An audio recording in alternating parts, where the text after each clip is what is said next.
FFU, how is it going? I am the Devy Mastermind of the Fantasy Football Universe, here with a very special guest that really needs no introduction, but it is the dog himself. My man, Mike. How you doing today, brother?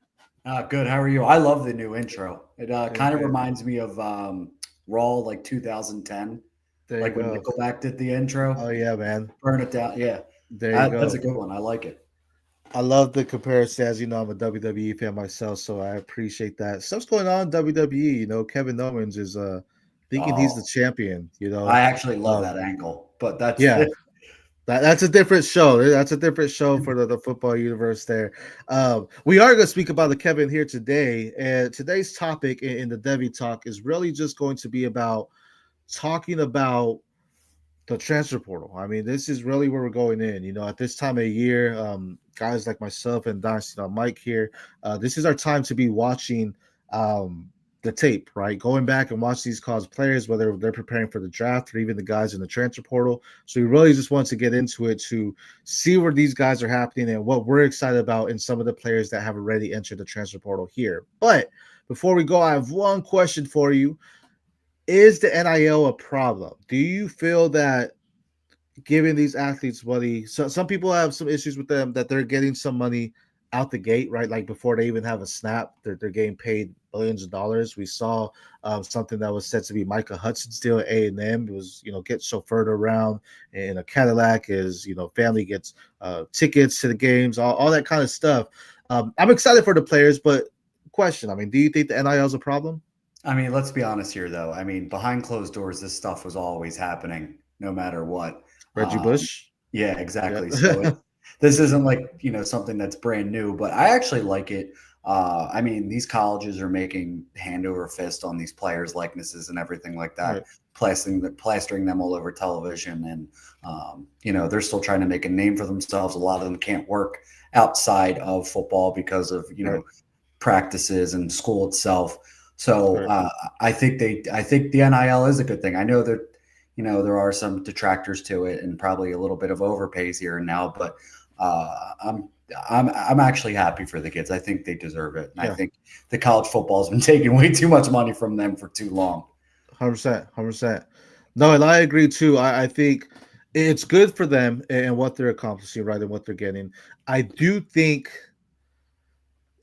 like for some of these athletes, I like we're gonna talk about, Bryce Underwood, for example, in Michigan, $10 million to get there. It's great that they funded him; they were able to get him, but I think I don't know the full stipulations of it. So right, there could be like you get this X amount of money or whatever, but hopefully there are stipulations in these deals similar to like what NFL has, like with their bonuses, right? Like if you hit 80 receptions on the season, you get a $500,000 bonus or whatever. Hopefully it's something like that. Like it's 10 million, but you have to earn it in a sense. And some of these guys, they're getting paid. I hope we don't run into a situation where we're seeing teams paying to build out this super team, right? Because that's kind of what it could go into is like, oh, who has the bigger checkbook, right? Who's your fundraising coming from? Who's having it there to big it up? It's not a problem right now. I hope before or if it ever does, they already address it smoothly. NCAA is notorious for not addressing things right on. So hopefully, if there is an issue there, they address it smoothly to say, okay, look, we need to fix this here and there, and this is what we're gonna do. So, I do feel like there's more powerhouse schools in college than there is in like the NFL and yeah, other major sports because schools are making millions of dollars no matter what. right. So I don't. We might not run into that like we do in the NBA and the NFL or Right. anything like that, but definitely could happen. For sure. And hopefully, the good thing is we're seeing a transition as far as SEC still strong, but as always, they're beating each other up. The Big Ten got bigger, right, with adding some Pac-12 people in there. The Big 12 got bigger as well, adding some Pac-12 in there. And you have the ACC also. So you do have teams and conferences getting bigger. Hopefully, it just doesn't take away from some of the guys that are at like your Boise State, who we'll talk about Yeah. one of them here. At your smaller programs, is take away from them because they're like, oh, we're just gonna get this money. But then hopefully you're not just a backup, right? Hopefully it's Well, like if you're getting it, you're playing. and the ACC just got bigger too, with Bill Mhm. Belichick now going to North True. Carolina. So that checkbook just got a That's little true. bit bigger. So I mean, these North Carolina, I wouldn't even consider a big football school, but now Right. they put themselves on the map at least 2-3 years down the line because Right. they're going to go there just based on Bill's name, Right. For not even sure. to get. Now, speaking of that, this is just rumors going on. This is off topic for off topic discussion. There's rumors that Quinn Ewers may come back to Texas, I or heard not that too. come back to college, because some coaches in the NFL or some GMs don't even see him as a day 2 pick. They see him as a late round. Do you think he comes back? That's question one. Two, the rumor is if he does, that a Big Ten team has already offered him close to $4 million, and possibly that Big Ten team is North Carolina. Do you think he goes to North Carolina if he comes back to college? I mean, I do. So, answer question one. I do think he needs to go back. He had some injuries this year. He started out pretty hot, to be honest with you, and I was Yeah. impressed. I was starting to see, the deep ball looked a little bit better, Right. as opposed to a lot of misses. And then he got hurt, and then it kind of started to rear its ugly head again, where he was a little Right. bit helter skelter with his mechanics and everything like that. I mean, I'm not the biggest mechanics guy, but Right. I can see that their things are off. But Yeah. it wouldn't hurt him if he does have another year of eligibility, which I believe he does, to go back and probably learn He under does. a guy like Belichick, because he can't go back to Texas. Like Yeah. Arch Well, is there. It's his turn. yeah, and there's no way, even if you did, I mean, Arch is going to get it. I feel like I don't think the coach is going to give Ewers another time there. So, I mean, you have Arch Media Cartel, if you will, that they're like, hey, we got to make sure this guy's in. So, I don't think there's a chance that he does stay. If he comes back, he has to transfer out because it's Arch's time. It just really is. But that's one quarterback that we're in questions. He plays Clemson, so that's gonna be exciting. Some people have Clemson upsetting them. I think it's possible, but I do believe it's in Austin, so I'm taking Texas in this one. Yeah, I would too. But Klubnik has looked a little bit better this year. If Klubnik wins and if Klubnik makes a playoff run, he's gonna be a sleeper in the draft. I think he has to enter off a great season, right?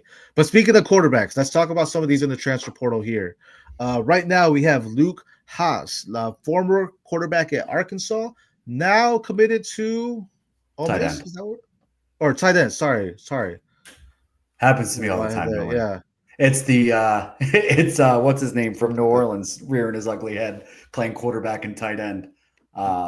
What the hell's his name? It's bothering me now. Plays quarterback and tight end for New Orleans. Taysom Hill. Yeah, Taysom Hill. It's a Taysom Hill effect. I was gonna take me a while to figure that one out. But yeah, Luke Haas was a big name 2 years ago, coming in freshman year at Arkansas. Really showed out against LSU with multiple touchdowns. Then he broke his collarbone, only played 5 games, and then really never got his footing in his sophomore season. I mean, Arkansas, their quarterback play hasn't been overly great since KJ Jefferson left, and KJ wasn't even really that good, but he was an upgrade over what they have. And now he goes to Ole Miss, a wide open offense. Trey Harris is gone, Juice Wells is gone, and not even just saying that way, but an open offense this is an offense that gets the ball to their playmakers, make sure that they get open, make sure that they get the ball in their hands. I was impressed with a bit of his route running, and especially in his hands as well. He hasn't had a drop in 2 years. Obviously he only played 5 games, and he played the full season this year. But having no drops in what I think it was like 70, 80 targets, not bad.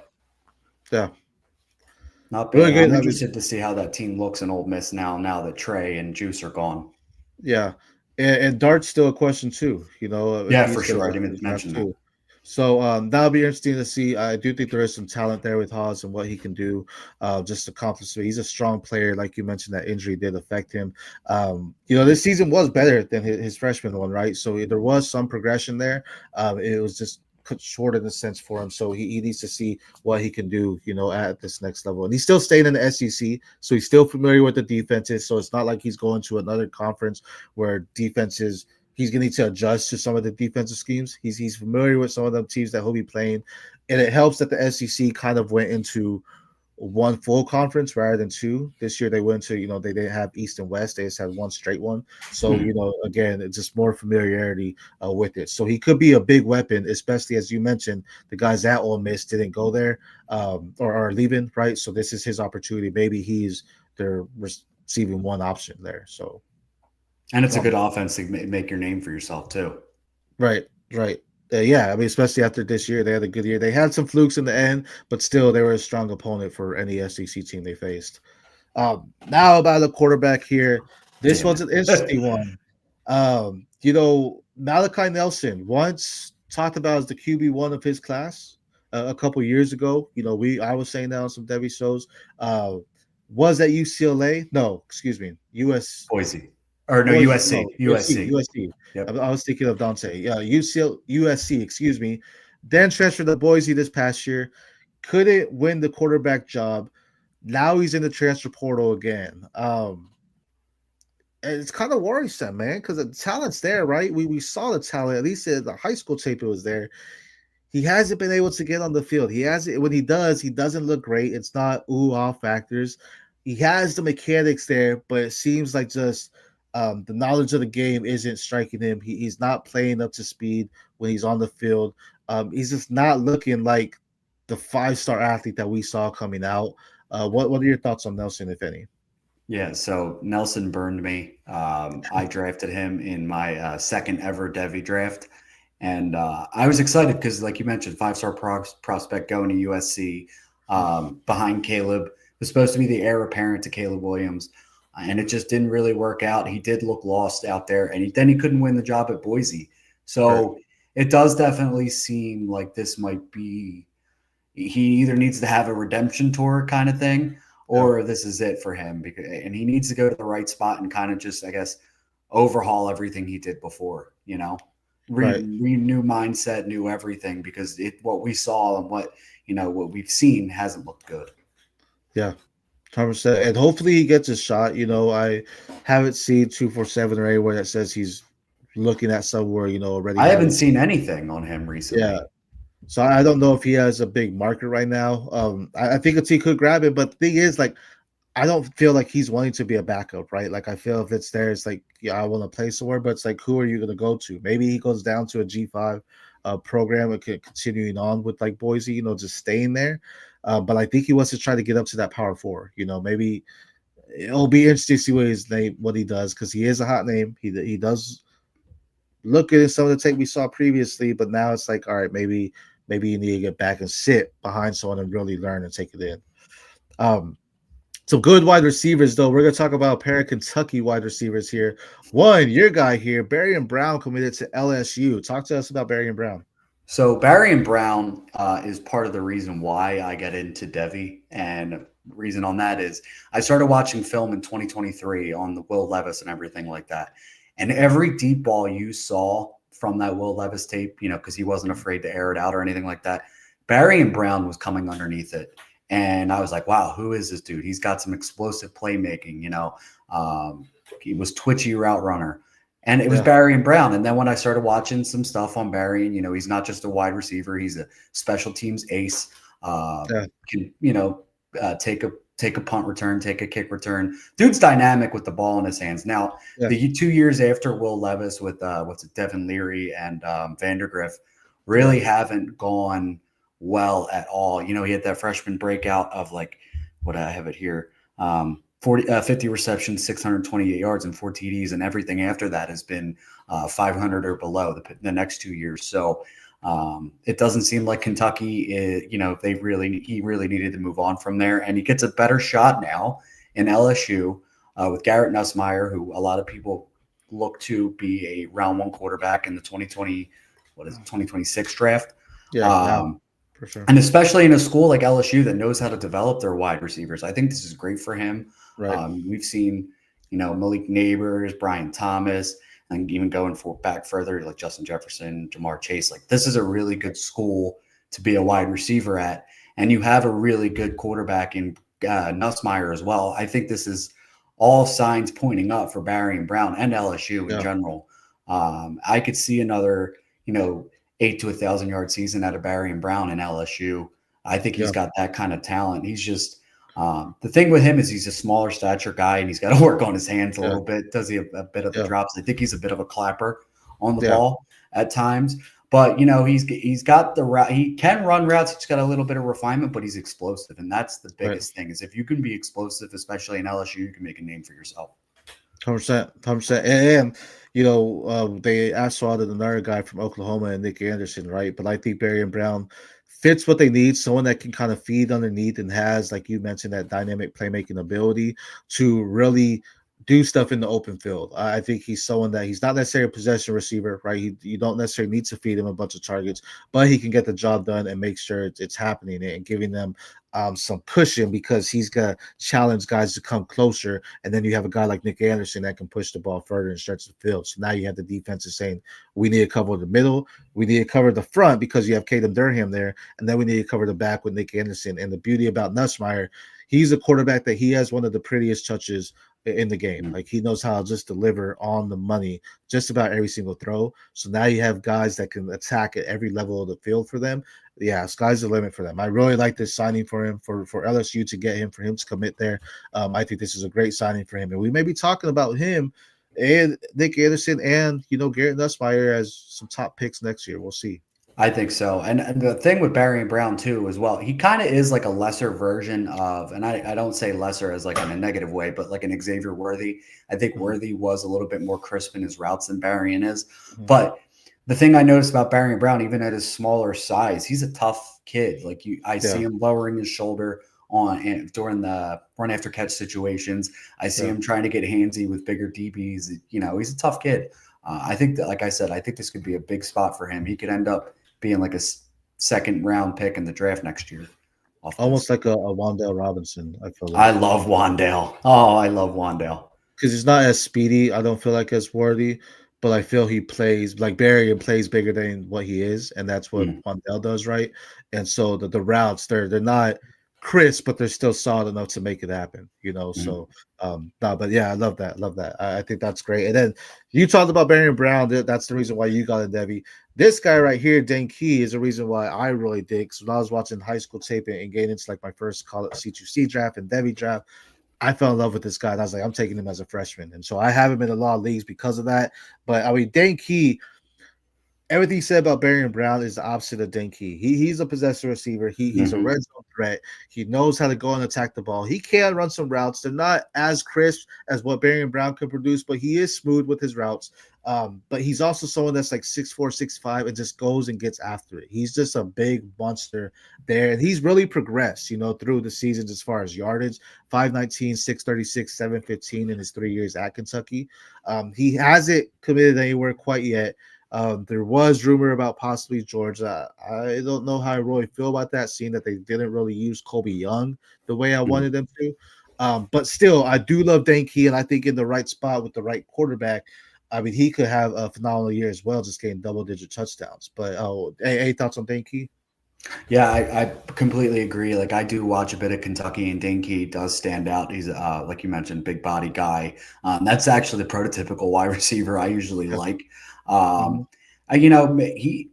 I've been trying to think of spots for him other than Georgia because you know Georgia wide receivers are kind of hit and miss, especially when it comes to the NFL. You have your lads, you Yeah, have your George Pickenses who are really good, and then you have yeah, your really good college wide receivers, but they don't really bounce in the NFL. But um, I've been trying to think of spots for him who need a big body like him. Maybe Oklahoma now that they lost yeah. Anderson, but Anderson's different because he's got that top end speed. But Right. that's another spot. They just brought in a brand new quarterback who we might be talking about here. Yeah, But for I like sure. Dane Key, a guy who can win it like contested catches situation stuff like that. For sure. And it's really hard to think about teams that can fit in because I feel we're seeing more and more elusive wide receivers, speedy wide receivers that are better in the cuts. You still have your 6'4", 6'5" type of guys that are the red zone threats, but I feel we're getting more towards the college football landscape is wanting these explosive guys that can be lined up outside, can win downfield, they can play physically, but they can also win underneath as well. And I don't know if he fits that. He can do those things, but he's not necessarily the top tier when it comes to it. So I think people will get a steal when they grab him. A reason why he might not get, a big place though, is because this next guy here is probably one of the top wide receivers in the portal at this point in time. And that's Kevin Concepcion's, former NC State wide receiver. Our guy Andy Pham, was one of the first ones on KC, just talking about how great he is as a route runner, just a fluidity in him, and he really came out freshman year. And I was excited for him this year. They got Grayson McCall. McCall got injured. Just didn't look as what we thought. It was really a down year compared to this freshman year here for him. But what are your thoughts on Kevin Concepcion? Yeah, so like you mentioned, shout out to Andy Pham. There's nobody I probably annoy more than Andy with questions about prospects and everything like that. And he's always been super cool. But he's also the dude who brought KC to my attention as well when I had him on the podcast about a little over a year and a half ago. But KC is another guy, smaller stature, who isn't just a speed threat, though. A guy who can win on the underneath, win in the middle of the field, yak monster, a tough kid. I really like the fact that they use him, and this is just coming to my head. He's almost like a Jaden Reed type wide receiver, a guy you get the ball in his hands and let things happen. I like that. He did have 60 attempts on the ground in 2 years and NC State. So he is kind of a Jaden Reed-esque player, which I like. And, he's getting some major visits here in, Miami. I saw Bama, A&M, and I think I saw Colorado as well. But to be honest with you, I would really love if he went to Miami and would take that Restrepo job now that Restrepo is going to the NFL because Restrepo was their slot receiver, their 90% guy. Casey's been 87% slot his entire career at NC State, was 2-year career at NC State. And they complement each other well. Those two, they're very similar in, they're the guys that get open quick, tough, scrappy wide receivers who can create after the catch. And I think he would just fit that role to a T in Miami. I would love that. That would be a nice pick. Just because you brought up Florida, I was thinking if he went to Florida, man, I would love him with DJ Lagway. I think that's a good one too. And heaven for him. Team that came to mind for me, just because I know he had an official visit with the school when he was still in high school, is North Carolina itself. And we talk about, what Bill Belichick could probably do. Maybe they get Quinn Ewers. Maybe they get Kevin Concepcion. That's really nice right there already. Do you think he goes there, though? I know college rivalries run a little bit deeper. The NC State, North Carolina rivalry. Do you think that maybe he stays away from there? Possibly. I mean, maybe because it's in that blood kind of deal. But at the same time, I think at this point he wants where he's going to find the best success, right? I think he wants to continue to ride that wave. I don't think he's going to go I don't think he's not going to choose North Carolina if the cards are laid out in front of him, like, hey, I'll be the guy here. Right. But also to that point, if an SEC team calls you up and SEC teams just have bigger markets, then I don't see him passing that either. So, I mean, Bama would be interesting there. I got another one for you. It might be pretty interesting. South Carolina with Lenore Sellers. I would love that too. I think that's something that will benefit them because that's something they lacked a lot this year was a solid wide receiver. They have a couple of big body guys. They don't have a whole lot of slot guys. Exactly. And I think that's something where a lot of times you look at Lenore Sellers when he's watching the field, he's looking for a guy that's just underneath, but everyone's stretched out or they're playing physical, up to the man there. So he's struggling to get that ball out, so he's forced to run. You have someone like KC that's a versatile athlete that can do the in and around routes or that can even go in there and hit the middle. That's something that could really benefit Sellers. And he throws some darts too. He does. He's impressive.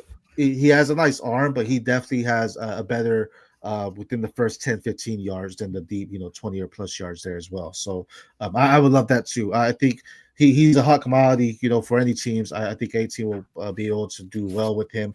But another wide receiver too, Jonte Cook out of Texas, entered the transfer portal. And I think that's another guy that I'm kind of, I won't say worried. I'm kind of interested to know why he did enter the transfer because I feel like we just talked about the cards in front of him. I feel the cards are in front of Jonte Cook to say, hey, man, you're going to be our guy. Like, you're the next guy up here, right, at Texas.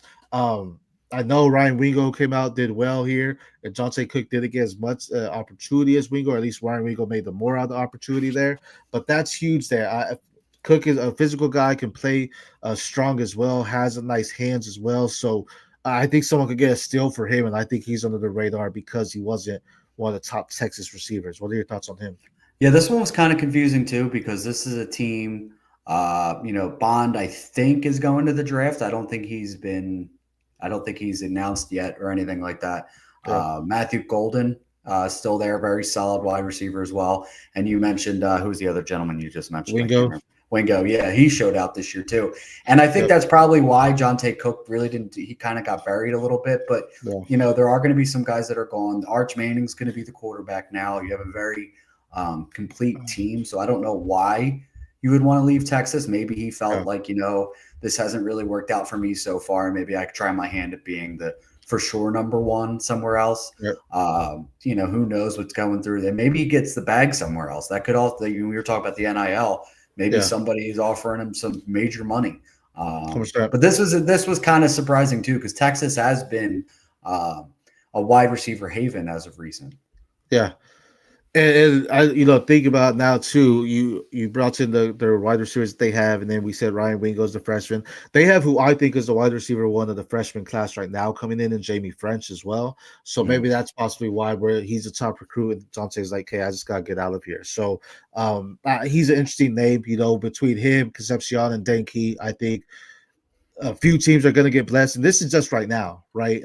Cook has 8 receptions both seasons with Texas, just over 130 yards in both seasons as well. This past season had 2 touchdowns, but he's someone that you can definitely watch out for that I think will make an impact. And right now, I think he's the lower of the three, just because of his minimal impact on the field there. But I think he will be great for you, especially in the right landing spot for your specific C2C or even Devy teams for the future.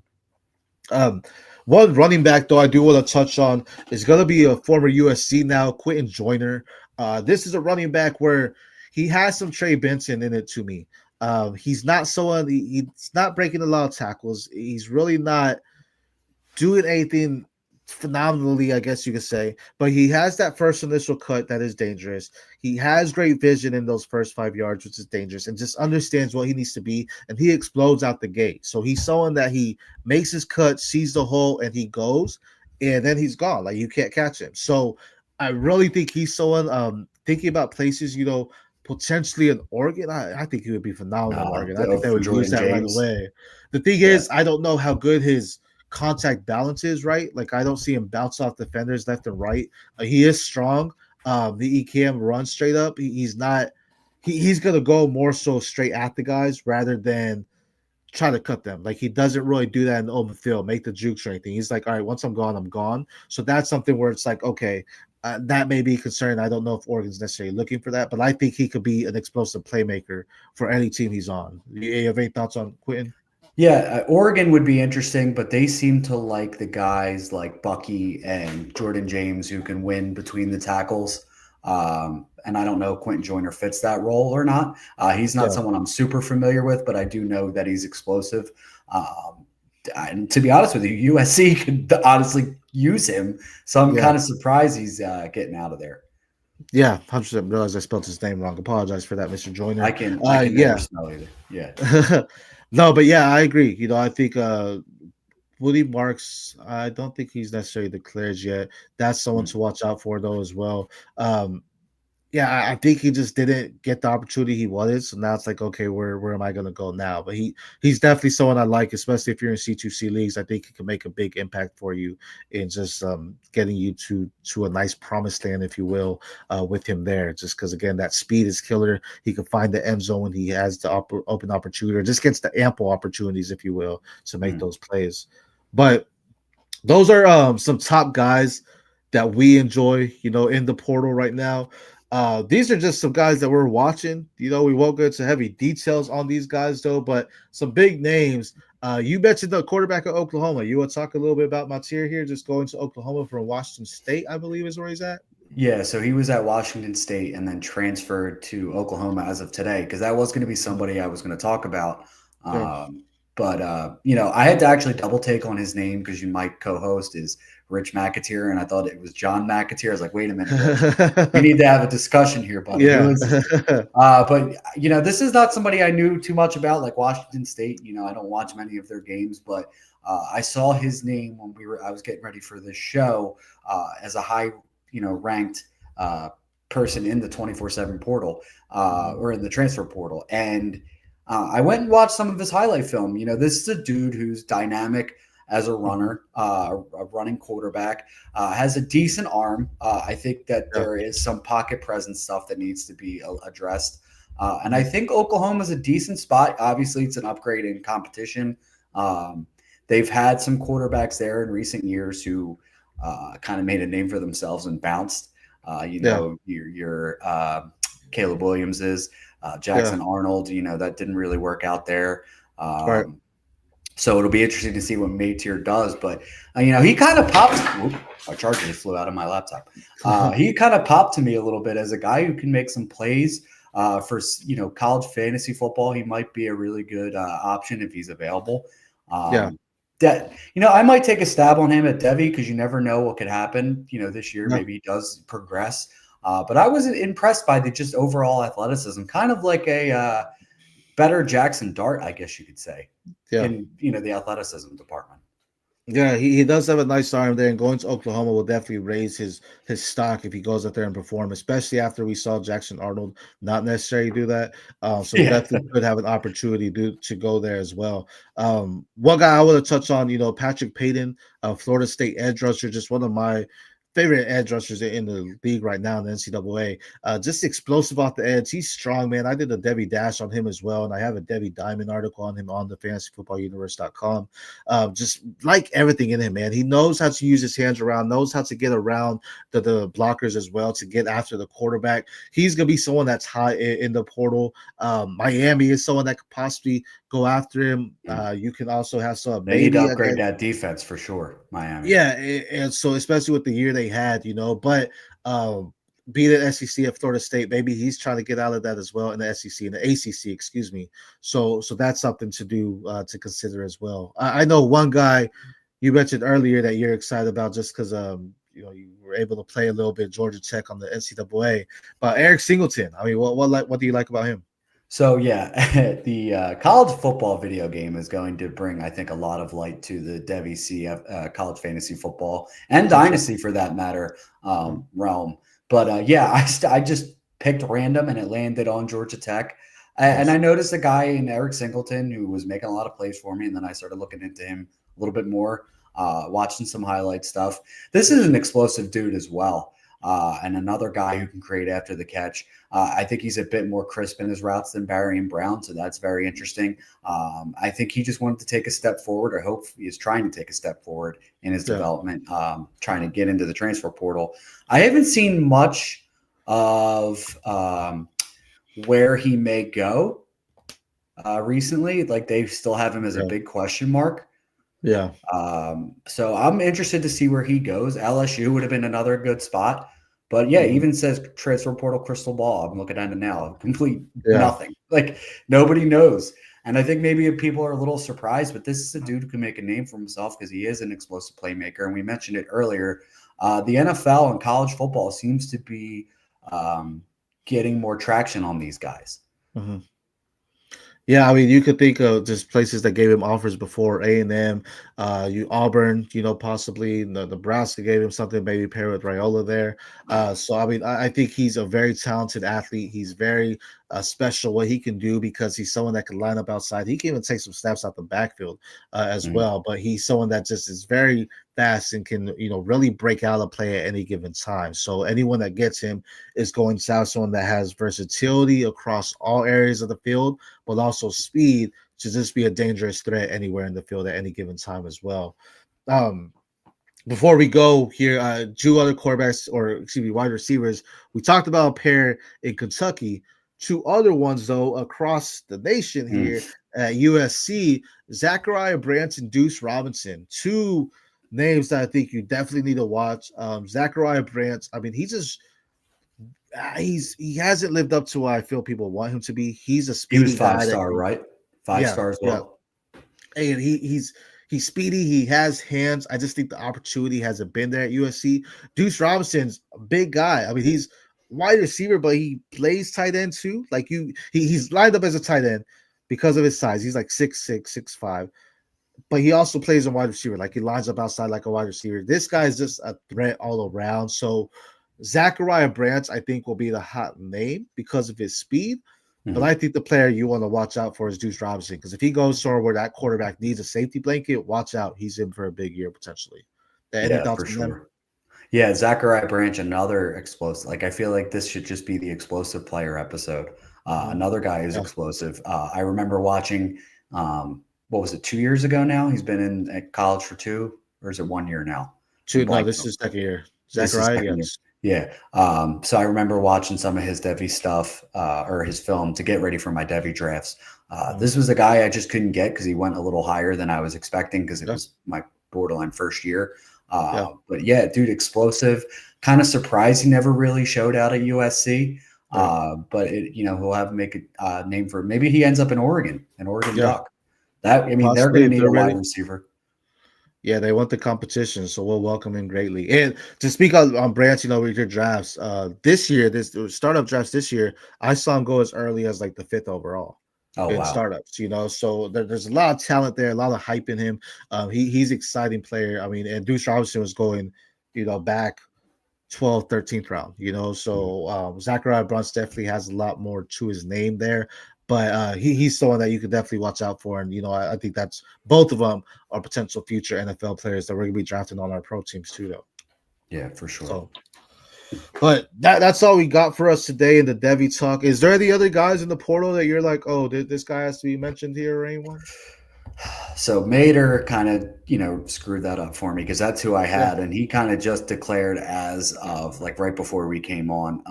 yeah, Nick Anderson's gone now. Micah Hudson, did he yeah. sign yet? He signed. A&M, yep. Okay, so He's yeah, there. that's pretty much it for me. Oh, Justice Haynes, Yeah, Alabama running back. Trying to make a name for himself. That's another one you got to keep an eye out for because I think a lot of people had high hopes for him, especially with Alabama running backs. yeah. And it just hasn't come to fruition. Yeah, he was actually very versatile. I mean, Jam Miller came out and did some good things for them. But he's definitely someone that I think he can easily be an RB1 somewhere and just be a threat for the team. He's explosive out the backfield. I do believe he has a track background, if I'm not mistaken. So he's someone that you can definitely see just making the plays, man. He has the size too. Like he has the speed and the strength to get through the tackles, the vision to get there, and really just attack everywhere he can. So he's someone that I'll be There's excited to. one more guy. I want to see if he signed anywhere yet who I kind of liked. Again, this is another dude from NCAA because I use them in NCAA as well. And this is a guy who has a decent size. Of course, my computer's running slow. Let me see if he declared yet. But that'd be Roman Hemby, running back from Maryland. Decent size running back. Yeah, A guy who can, they have him listed at here. Hold on. He is in the portal still. So it'll be interesting to see where he goes. They have him possibly going to Texas Tech, which would be good. Former 3-star recruit, but he's 6', 195. That's kind of what you want in a running back, and he's a guy dude yeah, who can move the pile a little bit. So I'm interested to see where he goes.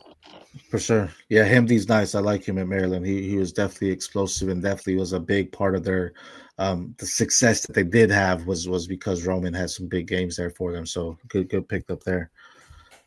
Tons of players. I mean, we're only getting started, right? There's bowl games going on. There's players that are still undecided. I mean, last year we had over 1,000, pretty close to 2,000, if I'm not mistaken. Like I think like Mm. 16 or so players, enter the transfer portal.